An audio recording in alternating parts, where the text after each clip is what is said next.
Vous êtes dans un navire, sur le pont, en train d'observer le paysage, sur votre chaise, jusqu'au moment où le navire tremble, puis vous entendez la phrase abandon du navire. Je répète, abandon du navire. Vous êtes invité à rejoindre les canots de sauvetage et enfiler vos gilets de sauvetage. Bonjour mes faucons gerfaux, comment allez-vous? Alors vous voyez, ce faucon peut atteindre une envergure de 1,36 m, une longueur de 56 cm et un poids de 1,6 kg.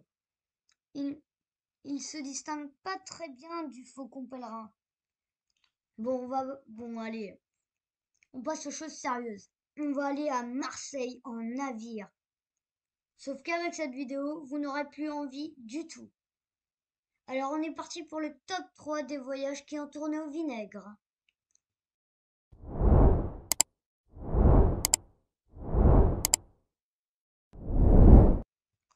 En troisième place, la collision fatale de l'Andrea Doria. L'Andrea Doria est un navire qui fut mis en service le 14 janvier 1953. Sa longueur est de 213 mètres, une largeur de 27 mètres et il pouvait aller jusqu'à 26 nœuds max. C'était un bateau de la compagnie Italian Line. On va revenir à son voyage le 25 juillet 1956. Il transporte 1134 passagers et 572 membres d'équipage. Il a quitté Gênes pour New York le 17 juillet. On est le 25. Le matin, il fait un très beau temps, enfin au début, parce que quelques heures plus tard, le brouillard s'installe. Bien sûr, le navire a ralenti, mais il y a un autre navire à l'opposé. Ce navire, c'est le Stockholm. Les deux navires sont entrés dans la brume. Le commandant de l'Andrea Doria a modifié la route en allant faire un croisement tribord-tribord. Vous savez ce que ça veut dire tribord? Bon, ok. Bâbord et tribord, ça veut dire tribord c'est droite et bâbord c'est gauche. Donc voilà, le commandant fait un croisement de l'Andrea Doria fait un croisement tribord-tribord et le Stockholm, lui, il effectue un bâbord-bâbord. Donc si vous avez compris, les navires vont droit vers la collision. On avance un peu le temps. Le soir à 23h. À 23h. Les navires voient enfin qu'ils vont faire collision. Le Stockholm met la barre toute à tribord et machine arrière. Et l'Andrea Doria entame un virage vers bâbord pour passer devant le Stockholm. La collision est inévitable. À 23h10, le Stockholm fonce dans la poupe avant droite de l'Andrea Doria. Le bout pointu du Stockholm est fait pour briser de la glace. Le trou fait 12 mètres dans l'Andrea. 46 personnes sont mortes sur les 1706 membres d'équipage et de passagers dans la collision. C'est pas par le naufrage qui va se figurer après, c'est par la collision. Le navire chavire à tribord, ce qui rend inutilisable toutes les chaloupes de bâbord. Même si d'autres navires viennent à la rescousse, mais malheureusement, le 26, à 10h09, le navire finit englouti par la mer car il a chaviré. Cette histoire a rappelé à beaucoup de gens le Titanic. Bon, ça a été pas beaucoup de pertes, il y a eu 46 morts dans la collision. En deuxième place, le naufrage du Costa Concordia. Le Costa Concordia fut mis en service le 7 juillet 2006. Il fait 290 mètres de long, il atteint 35,5 mètres de largeur et il va à 20 nœuds. Il appartient à la compagnie Costa Croisière. Et le 13 janvier 2012, dans un voyage contenant 4231 membres d'équipage et de passagers, bon je précise un peu, 3208 passagers et 1023 membres d'équipage, à 21h09, Le Costa Concordia se trouve pas loin au sud de l'île du Giglio, au sud de l'Italie.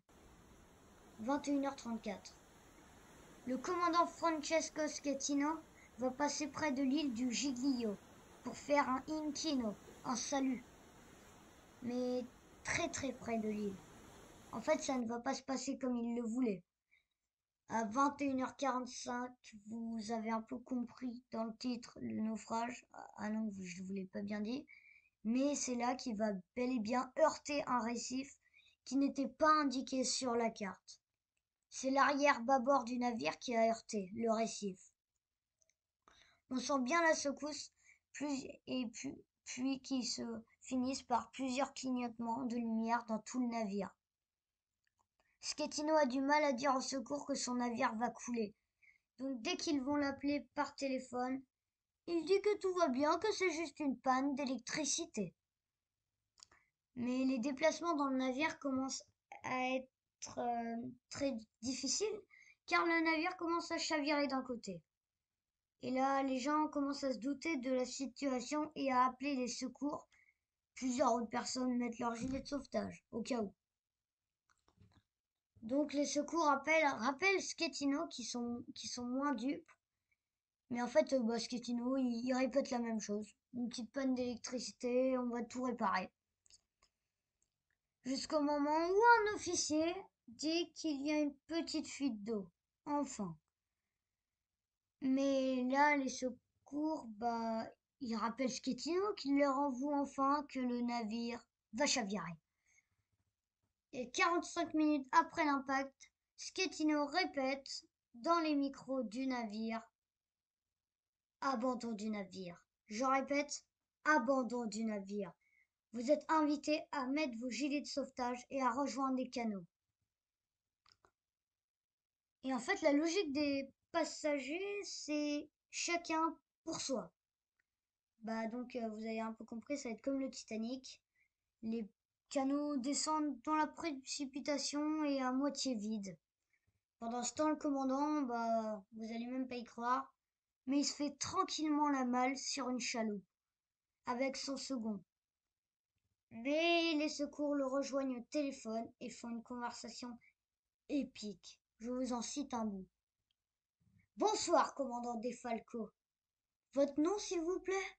Je suis le commandant Schettino.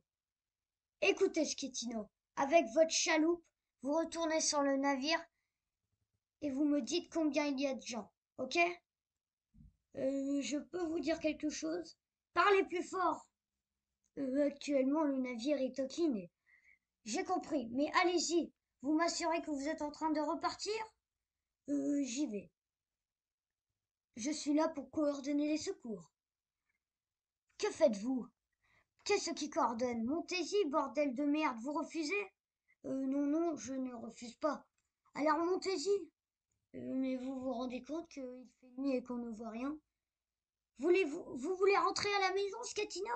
Allez-y, c'est le bateau. Et dites-moi ce qu'on peut faire. D'accord, j'y vais. Bien sûr, vous avez peut-être compris que cet entourloupeur de Schettino n'ira pas. Ouais, vous avez bien entendu. Quel culot de pas y aller. Et en fait, il va même rentrer sur l'île et se payer un taxi pour aller à l'hôtel. Non, mais quand même. Le sauvetage des passagers durera jusqu'à 2 heures du matin. Le lendemain matin, un interview se produit. Schettino est là. On lui retarde qu'il ne soit pas remonté, mais il répond. Là, c'est le plus gros du culot. Moi et mon équipage, nous avons été les derniers à quitter le navire. Alors là, c'est trop. En 2017, Schettino se fait emprisonner pour 17 ans de prison et le Costa Concordia se fait démanteler. Je vais juste vous dire quel est le bilan. C'est pas un bilan énorme, encore une fois, c'est 32 morts, 16 hommes et 16 femmes. Donc voilà, je vais bientôt vous citer la première place. Alors, je vais vous citer quelques petits voyages qui ont aussi bien tourné au vinaigre. Donc, allez rechercher sur Wikipédia, c'est vraiment des articles que j'ai bien révisés et qui sont vraiment bien. Donc voilà. Torpillage de Lusitania le 7 mai 1915. Incendie du SS Bremen en 1941, puis détruit en 1946. Naufrage du Jula le 26 septembre 2002. Collision de l'Olympique avec le Nantucket le 6 janvier 1934. Et l'incendie du RMS Queen Elizabeth le 9 janvier 1972. Alors on va arriver à la première place. L'incendie de l'USS Lafayette via le Normandie. Le Normandie, mis en service le 29 mai 1935, une longueur de 313 mètres et une largeur de 36,40 mètres, il va à plus de 32,2 nœuds. Il peut transporter 1971 passagers et 1345 membres d'équipage. Il est équipé de 12 ponts. Il appartient à la Compagnie Générale Transatlantique, une compagnie française.